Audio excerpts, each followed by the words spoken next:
சொல்லப்போனா திருந்த வேண்டியது அரசியல்வாதி தான். ஒரு கட்சியில வந்து சமத்துவம் சமூக நீதி இருந்துச்சுன்னா கண்டிப்பா தமிழ்நாட்டில் வந்து எல்லா மக்களும் சமத்துவம் சமூக நீதி கிடைக்கும். ஆனா தமிழ்நாட்டில் உள்ள கட்சியில எந்த கட்சியில வந்து சமத்துவம் சமூக நீதி இருக்கு?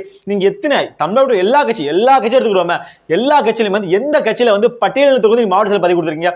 ஒரு இலவம் கிடையாது. சொல்லப்போ என்ன நீங்க கொடுத்துருக்கீங்க? அப்படி திமுக என்ன, அதிமுக என்ன, நாம் தமிழர் என்ன, பாஜக என்ன, யாரா இருந்தானே யாருமே வந்து பட்டியலினத்திற்கு வந்து ஒரு மாவட்டத்தில் பதவி கொடுக்க மாட்டேங்கிறீங்க. அப்போ உங்க கட்சியில வந்து சமத்துவம் சமூக நீதி இருக்க மாட்டேங்குது. இப்போ நீங்க எப்படி தமிழ்நாட்டில் சமத்துவம் சமூக நீதி நிலைநாட்ட முடியும்? ஒரு வெங்காயமும் முடியாது. சொல்ல போனா வந்து நீ புல்லட் ஓட்டலாமா, நீ எல்லாம் புல்லட் ஓட்டலாமா, நீ எல்லாம் வீடு கட்டலாமா, நீ எல்லாம் கார் வாங்கலாமா, நீ எல்லாம் அரசு வேலைக்கு போகலாமா, நீ எல்லாம் படிக்கலாமா அப்படின்னு ஒரு நாய், ஒரு புறம்போக்கு சாதி வெறி பிடிச்ச மிருகம் வெட்டுதுன்னா தமிழ்நாட்டில் உள்ள மக்கள் எல்லாம் வேடிக்கை பார்த்துக்கிட்டு இருக்கோம். அது நம்மளுக்கு எவ்வளவு வெக்கக்கேடு. சொல்ல போனா தமிழ்நாட்டில் எல்லா அரசு கட்சி இருக்காங்க, எல்லாம் வேடிக்கை தான் பாக்குறாங்க. சாதி வெறி பிடிச்ச ஒரு மிருகம் வந்து ஒருத்தனை வெட்டுறான், வேடிக்கை பார்க்கறாங்க.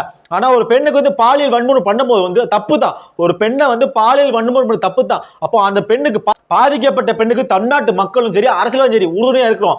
சாதி வெறியால பாதிக்கப்பட்டவனுக்கு எதுக்கு தமிழ்நாட்டு மக்களும் தமிழ்நாட்டில் அரசியல்வாதிகளும் உறுதியா இருக்க மாட்டேங்கிறீங்க? அப்ப எவ்வளவு வெக்கக்கேடு. அப்போம்னா நீங்க வந்து அரசியல் தானே பண்றீங்க, மக்களுக்கான